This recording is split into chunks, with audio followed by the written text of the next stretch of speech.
let us know where you're joining us from in the chat function as well. Yeah, so here's a selfie I took when I was on campus wearing my mask, and it was quiet, very quiet. You still need several layers of permission going up to the provost to actually go on campus.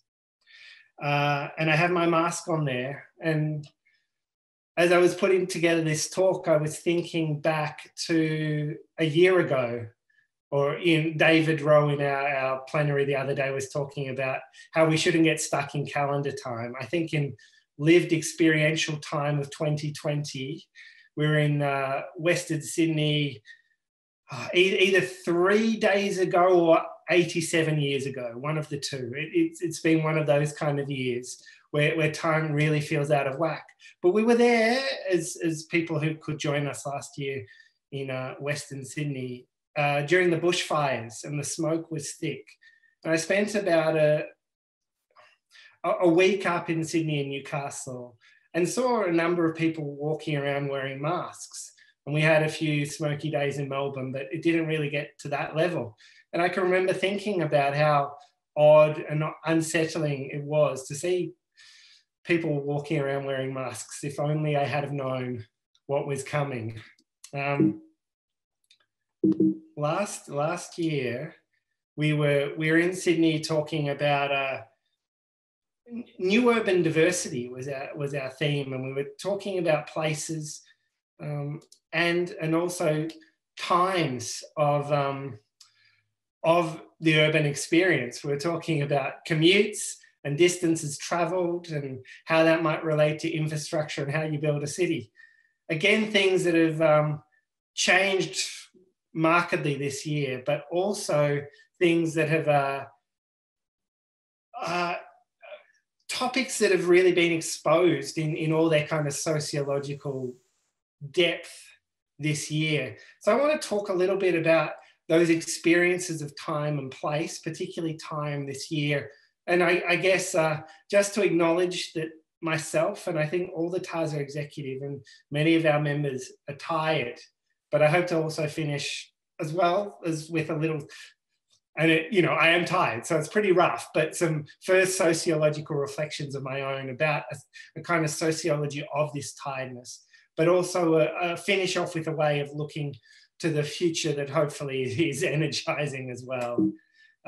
So I better get off this slide before we have to watch that GIF go across too many more times. So when I gave this presentation last year, the President's Address, I wanted to talk about the way that the places or spaces of the urban environment intersected with times in a more 24/7 economy. And I used a little bit of data from a project I do with Professor Joanna Wynne and others at the University of Melbourne, where we've tracked the lives really of some young people in Australia. And I was talking about insecure work. And this was the first slide I put up, and it was about working conditions, just a comment from one of our participants who was in their late 20s, still studying and working casualised or precarious work, just talking about the impacts that has on whether you feel like you can pay the bills. And the way certain times of year might be quieter, but that's stressful because you feel like you always need to be available, if possible, not taking sick days or leaves, working weekends and late shifts often at short notice to maintain a sense of job security and improve my chances of getting work in the future. So this year we've seen all the problems with this way of working really thrown into sharp relief. Sociologists have been talking about it for a long time, but we've seen how through the pandemic, how this way of working puts the entire social fabric at risk in significant ways. So with this project, Life Patterns, and I haven't had time to do anything like this, but I work with a big team, a team that's been funded to do the work. So we could collect data again this year, and we did surveys to see how people's lives were going and some interviews. I've just picked up a few things that haven't been analysed properly yet, but just some of the comments from these participants who are now about 30. And they were talking about these exact things and how the pandemic has put new pressures on and given them a different sense of the future. And there was a lot of people, and I could relate, but I'll talk soon about some of the differences, who really talked about feeling burnt out, like they'd run out of the capacity to keep going with these things. And I just wanted to highlight, building on our earlier plenaries, that TASA and our journals and our journal editors and their teams have really stepped up to despite how tough the times were to get work done, to be right at the forefront of doing the social science of the pandemic, including Deborah Lupton, who worked with our editors of Health Sociology Review on a special issue, a special section around sociology and the coronavirus, and our editors, Steve and Kate of Journal of Sociology, who also put together a special section. As I was looking for the pieces in that special section that's forthcoming, I saw that in our current journal, we have a great special issue or special section about meaningful work in late modernity that's really talking about some of these precariousnesses, but also sense of not knowing what the future holds in work. Today, that Sarah James, one of our executive members, and a co-editor, I think it's, Fabian, have put together, and they also talk about some of the challenges of working in the contemporary university. So this work that sociologists and the things sociologists have been on about for a long time have really, really come into sharp relief as those fractures have been exposed in a way that our normal mechanisms of moving on and papering over them have started to fall apart. But those fractures aren't just fractures that you would say in our collective, they're also fractures in the structures of inequality in our society. So not everyone has had the same experience. I've been locked in my own neighborhood, but others have had to go into work. I've had the benefit really of being able to work from home. So many of our participants work in healthcare, nurses and others, including one of our participants from Australia who was now in London, who was in a COVID ward in London, and their experience of this pandemic and the risks they've had to take because of the type of work they have done have been very different to what's happened to me and some of my colleagues who have been pushed possibly as hard as they've ever been by work, but from the safety of home. And there was also, and I just noted this with our session on the pandemic, our plenary, that some people have enjoyed the opportunity to work differently and want to hold on to some of these things. And really our participants weren't telling us that many stories. It might have some life course effects as part of that. But at least one or two people did say they were sleeping better during the pandemic lockdowns than they had previously. Whereas I haven't felt as tired as I feel this year since my children were under one. So I guess one of the things that I've tried to remember is to do my sociology and be reflexive when I think about what the effects of the pandemic have been. I'll skip over this fairly quickly. I just wanted to bring up, this is we had our executive meeting, my final in the chair a couple of days ago, and we had the outgoing TASA exec and some of the new exec coming in. And I thought this was a great photo because we all look pretty tired or not that happy. And it's actually either I've just told one of my bad dad jokes or we're working really hard on some new ideas to come. But it has been tough to spend so much of this year on Zoom, and it is a new kind of fatigue. And I was thinking about Jenny Davis, who's a scholar, a sociologist at the ANU, where we were going to be this year, and we will be back again, fingers crossed next year, who had a book come out this year on how artifacts are forward. It was talking about these digital technologies and including what they might enable that's new, but also the way they might constrain our lives in new ways. And she was talking about how Zoom just has that almost enough of those prompts and other aspects of face-to-face interaction. It gives us those affordances that we don't do the additional work we might do on the telephone in our communication. There's just enough that we don't do extra, but there's not enough there that doesn't put you on edge. So there's something about spending hours and hours on Zoom this year that I think has been part of that sense of fatigue or challenge that's come this year, particularly for those who maybe don't know what our own work future holds. We've been working to reassure students or to do our best to teach students who are themselves doing their best in challenging times. I was saying the other day in the plenary, one thing I have so my presentation is feeling like quitting, lung screening. Yeah, there's funny little things that happen when you live your life through the affordances and limits of Zoom. But as I was saying in the plenary, I've been kind of maybe pleasantly surprised at the generosity of my colleagues and my students this year when things have gone wrong and mistakes have happened, which is hard when you're really tired. But people have most of the time done very well. So about the middle of the year, first semester was ending, and it had been such a disruptive time shifting all the teaching online. I had a big first year class for my first semester. I was really, really tired when I saw on Twitter that I should tune in because Dan Team was going to be talking about something at the press club. So these are a few photos that I put up in earlier presidential addresses. So Trump, President Erdogan of Turkey, our former education minister before the current one.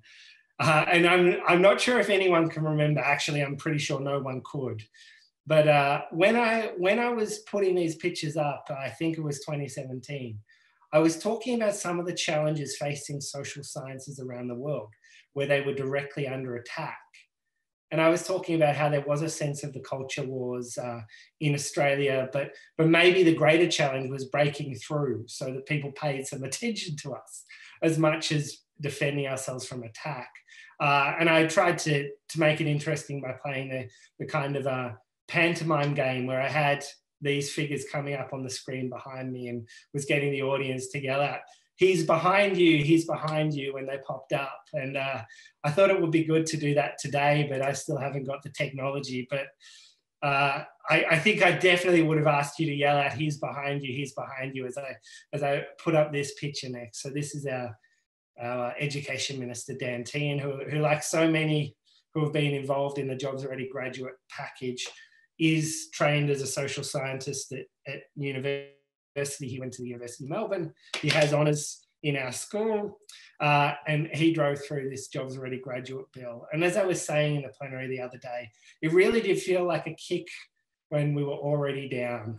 And just one more thing that I felt personally for a period of time, and anyone who followed me on Twitter probably saw this, I felt a little bit broken by this. But I was also amazed by the way that the sector, and I think sometimes vice chancellors in particular universities, we were maybe wedged in clever ways, but as a whole, the sector really did, and sociologists, my colleagues in sociology and other disciplines did fight back hard. There was lots of letters, there were lots of calls, and in some ways we were ready to go. So we worked very hard. And one of the things that we've done as TASA over the past 4 years, while I've been leading the executive, is we've really worked hard to build up our networks with other social science associations. And we've done that well, and we've started a network, a big public engagement event. And one of the things we did last year was launch with our friends in other disciplines, a Parliamentary Friends of Social Sciences group that had members from the three major parties. I make myself sound like a sociologist by putting the Greens in that category, but Labor, the Coalition, and the Greens had conveners who led this group. But there are also members of other parties, other members of those parties, but also some of the crossbenchers who are part of this group. So this is a photo from our launch last year where I think I look younger or more hopeful than maybe I do now. But this network gave us a real opportunity to actually have people to call who would take our call and sometimes say good things and do their best. David Sharma, who is a Liberal, he's fairly junior in the party, but he did do his best, but the bill got put forward anyway. But just off screen here, in this photo here, just off screen in this corner in the room as I was talking, I remember the member of the House of Representatives, Rebecca Sharkey, the Centre Alliance politician from South Australia, was there, and she was a member of this group, and we called her and talked her through the reasons why we thought the bill wasn't great, and she was very much in agreement and pushed very hard until the end, when for a fuse to what seemed to me quite cosmetic or quite parochial changes to the bill, the Centre Alliance ended up being the final support that the bill needed to get through. So after, I think, a really hard effort on behalf of many of us over a number of years to really build up our capacity to advocate for ourselves, we still didn't get there in the end. And it was a fairly tough moment when that bill didn't get up. But those networks exist and go on. We've met since, and we'll meet again with our colleagues in other social sciences to maybe change this legislation back or to something different at some point, but also to be ready for the next time something like this comes about. I just wanted to point out that, it can be depressing doing social sciences work, but if you just keep putting your work out there and doing the engagement work that we are all doing, sometimes you have breakthroughs. So I try to write from that data, that study I showed you at the start of this talk, to every government inquiry, everything I possibly can. And usually you don't get much attention or you don't get an invite to talk to them, but every now and then you do. And 4 years ago now, the Victorian government had an inquiry into insecure work in the labour hire industry. And I put a submission into this. It was a state government inquiry, so maybe I thought it wouldn't quite have such the impact, but this was one where I did get invited to go and talk to them, to the inquiry, as well as my written submission. And this has never happened to me before. You can see here, sorry, I'm having a little bit of trouble with my presentation, but here we go. They use my work quite a lot in the final report. There was a lot of talk about what the impacts of insecure work are on your decision-making, about whether to go to work and your power to not go to work, but also how it affects relationships and the kinds of risks or work you will do to be able to spend time with those who are significant to you when you have this kind of work that can make it harder to do that. So this report was full of all those details about how insecure work in the labour hire industry causes problems. And the government responded to this and made a few little changes that didn't go that far. Sorry, I'm going the wrong way now. I'll just show you that this whole report was full of sociologists, basically. So Lynn Craig is there at the bottom of this page here, and there was a number of other sociologists in this report. And not much happened at the time. And I don't want to make too much of this because it's only a pilot program and it's only a start. But people who are in Victoria or follow will know that we are now bringing in a scheme to give sick pay to casual workers in Victoria. So this is something new that wasn't available before. Now,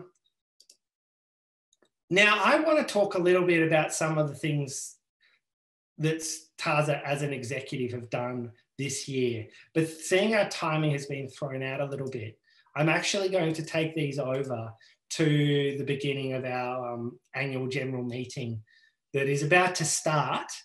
So please, if you have any questions for me about TASA or what I've talked about here, please join us at the AGM, and I'll say a little bit more about these activities that your executive has been working on for the past couple of years. So I'm just going to finish sharing.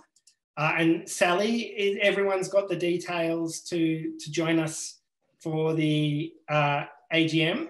I've just put them in the chat. They've gone out in an email a couple of times too. So sorry everyone that was so rushed. I just wanted to talk about how valuable the sociological, social science insights of this year have been, how tough the year has been, but just to finish on that note of hope, that things are changing in Victoria, and I don't know what the longer term impact will be, but sociologists were there doing the work over a number of years to set the foundations for the government to make the change they're making now.